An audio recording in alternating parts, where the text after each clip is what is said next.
Il vous arrive parfois, par exemple en rentrant du boulot, de manger au-delà de votre faim, parce qu'a priori vous n'avez pas particulièrement faim à ce moment-là de la journée, vous avez juste besoin de décompresser en fait, d'une journée qui a été stressante au boulot, ou même pas particulièrement, mais juste c'est un moment en fait où il y a ce changement de journée.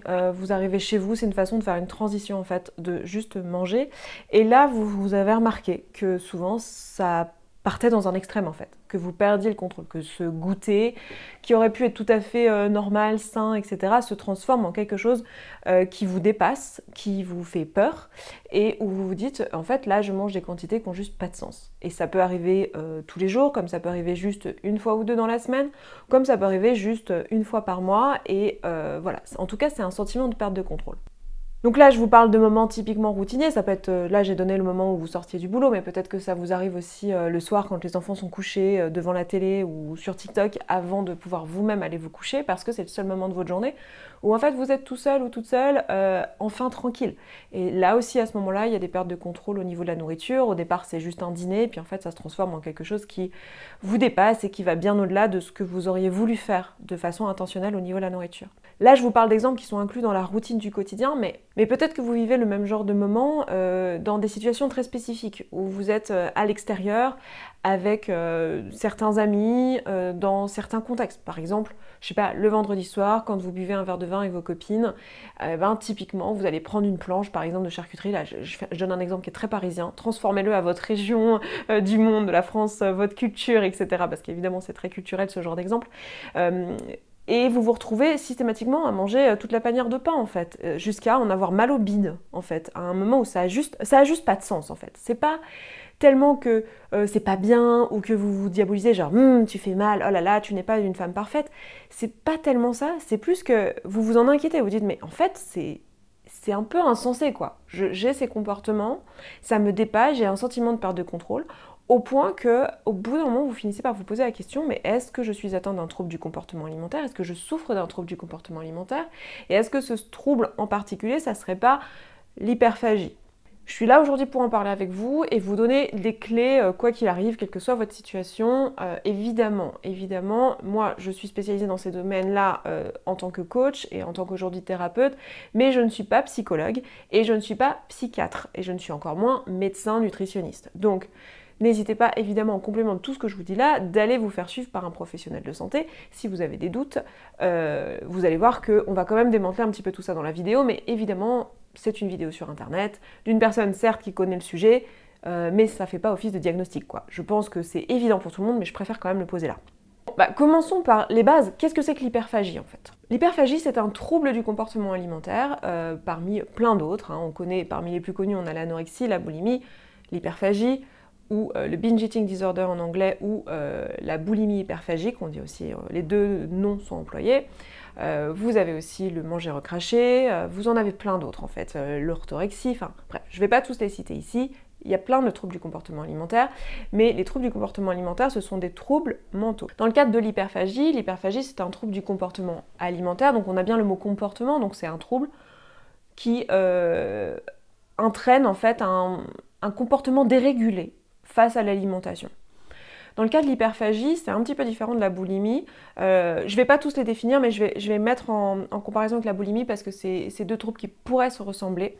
La boulimie, il s'agit de moments où en fait vous allez avoir des accès de prise alimentaire et derrière de la purge, de la compensation pour enlever les calories ou pour faire que qu'il n'y ait pas de conséquences sur la balance notamment et sur l'émotionnel, parce que souvent il y a une volonté aussi de se libérer de la culpabilité de manger via des comportements compensatoires. Donc ça peut être le sport, ça peut être les vomissements, ça peut être la prise de laxatifs, de diurétiques, enfin tous ces trucs-là.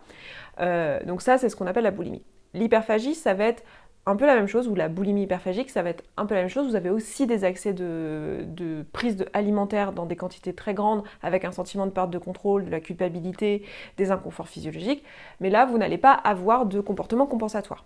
Donc pas de sport à outrance, pas de vomissement, pas de choses comme ça. Si on veut être vraiment très précis, je vais même vous lire les critères de diagnostic selon le DSM-5. Donc pour celles et ceux qui ne connaissent pas le DSM-5, c'est en gros le petit livre, la petite bible des psychologues et des psychiatres enfin des psychiatres en particulier, pour diagnostiquer les troubles mentaux. Donc vous avez là-dedans un peu tout, hein, la dépression, la schizophrénie, enfin tout un tas de troubles qui existent, et notamment les troubles du comportement alimentaire. Et j'ai envie de vous lire les critères de diagnostic de l'hyperphagie pour que vous ayez un peu une idée. Évidemment, l'objectif ici n'est pas de vous auto-diagnostiquer, parce que ça ne va pas suffire, hein. Vous avez bien conscience qu'un diagnostic, ça se fait auprès d'un professionnel qui va, lui, prendre du recul sur vos symptômes, parce que nous, on va avoir ce qu'on appelle des biais de confirmation, de l'effet Barnum, enfin, plein de mécanismes psychologiques qui vont faire qu'on va se reconnaître dans des diagnostics. Je pourrais vous lire le diagnostic de la psychose ou de la schizophrénie, et vous seriez là en train de dire oh, « peut-être que c'est moi ». Donc,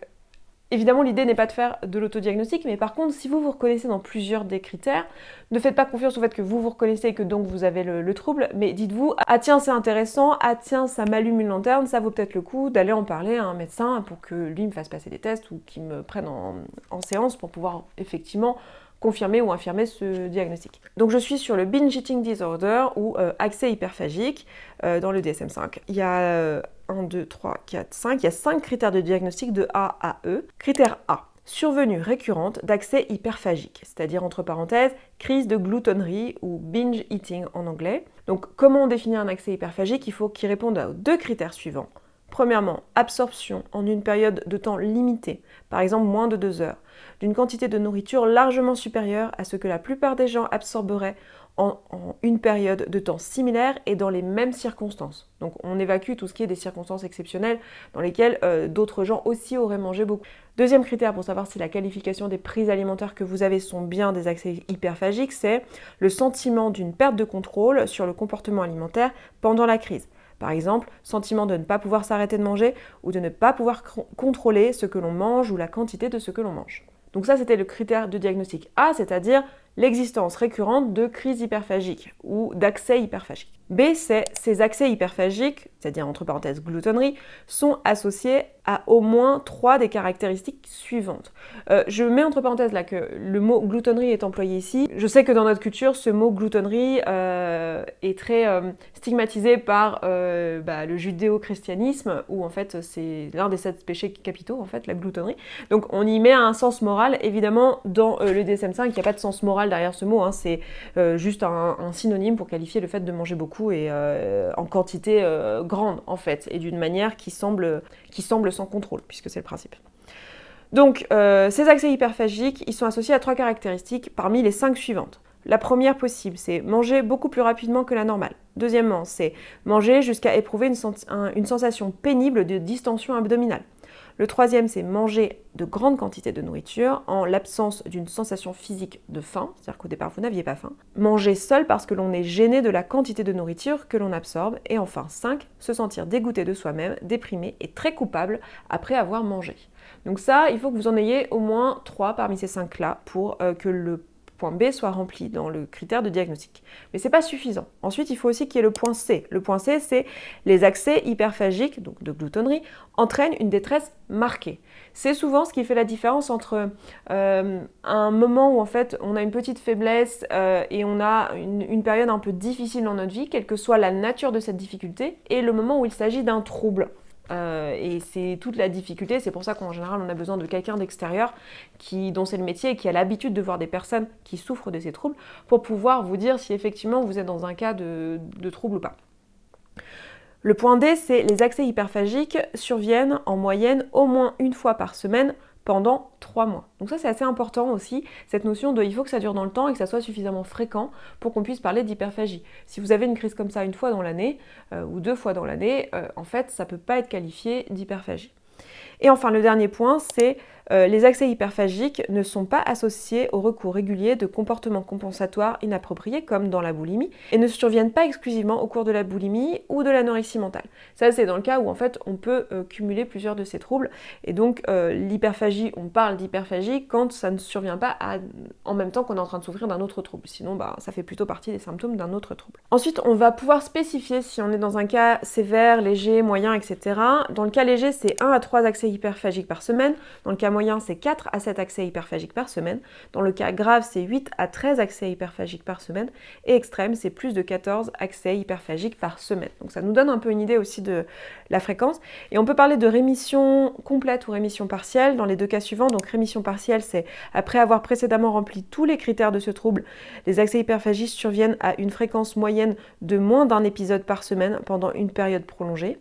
En rémission complète, c'est alors que tous les critères de ce trouble ont été précédemment remplis, aucun ne l'est plus depuis une période prolongée. Donc là encore, c'est à l'appréciation du praticien aussi pour déterminer si oui ou non vous êtes dans une rémission complète, parce que la période prolongée, on est d'accord que c'est sujet à interprétation.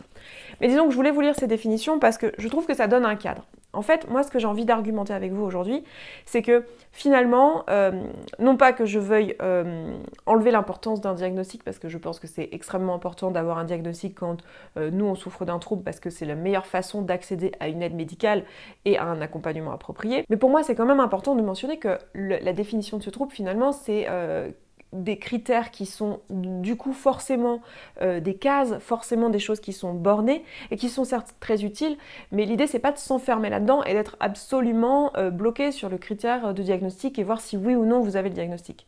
Moi ce que je comprends, c'est que si vous êtes là, que vous êtes encore en train de regarder cette vidéo, c'est qu'à un moment donné de votre vie, la nourriture, votre comportement alimentaire, votre rapport à la nourriture vous fait souffrir dans votre vie suffisamment pour que vous vous dites tiens, qu'est-ce que je ferais de mon dimanche et est-ce que je regarderais pas 15 ou 20 minutes, je sais pas combien fera cette vidéo, d'Esther qui me parle du trouble hyperphagique. Vous voyez, donc ce que je veux dire par là, c'est que même si vous ne remplissez pas les critères de diagnostic d'un trouble, ça ne veut pas dire que votre comportement alimentaire ne vous fait pas souffrir. Ça ne veut pas dire que votre souffrance n'est pas légitime et qu'elle ne mérite pas d'être vue et d'être traitée et d'être prise en compte et de travailler avec ça. Par contre, ce qui va être important de savoir, c'est que si vous êtes dans un cas de trouble, en fait, il y a peut-être une aide extérieure à apporter, plutôt que d'être là à lire des livres, à essayer de travailler sur votre développement personnel, à développer des outils de manière autonome. Peut-être qu'avoir quelqu'un qui vous accompagne sera d'autant plus utile, voire absolument nécessaire, si vous êtes dans ces cas où en fait vous remplissez tous ces critères et qu'en fait vous voyez bien, quand je les liste comme ça, qu'en fait ça paraît hyper compliqué de s'en sortir tout seul. Et aussi la raison pour laquelle je voulais faire cette vidéo et vous parler de ça, c'est aussi pour vous rappeler, et pour rappeler à toutes les personnes, vous pouvez envoyer ça à des gens qui ne vous croient pas quand vous galérez à perdre du poids et qui vous disent oui mais t'as qu'à juste y mettre un peu de volonté. Je voulais rappeler qu'en fait, les troubles du comportement alimentaire, et notamment l'hyperphagie, c'est un réel trouble dont les gens souffrent. Et même si on n'est pas encore dans le cas où on a des troubles du comportement alimentaire selon le DSM-5, en fait, si vous vous reconnaissez ne serait-ce que dans un de ces symptômes-là, en fait, vous avez des raisons d'en souffrir. Enfin, je veux dire, même un seul de ces symptômes, genre survenue récurrente d'accès hyperphagique, juste le premier, mettons que vous avez juste ça, vous absorbez de la nourriture dans des périodes de temps limitées et après ça, vous avez le sentiment d'avoir perdu le contrôle. Et voire vous avez des inconforts physiques associés à ça et un sentiment de perte d'estime de vous. Rien que ça, même si ça ne définit pas que vous avez un trouble du comportement alimentaire, c'est déjà quelque chose qui a des bonnes raisons de vous faire souffrir. Et pour moi, c'est hyper important de replacer les choses à l'endroit où elles sont. Et donc, si vous avez des doutes, évidemment, allez voir un médecin. Si vous avez peur de quel médecin aller voir, qu'ils ne connaissent pas ces sujets, que d'être stigmatisé, mettons que vous soyez actuellement en obésité, parce que c'est souvent le cas, c'est pas le cas évidemment de toutes les personnes qui souffrent de ce trouble, mais c'est souvent l'un des symptômes qu'on voit, enfin l'une des raisons pour lesquelles la personne va consulter au départ, c'est parce qu'elle a cette obésité, ce surpoids, voire cette obésité morbide extrême.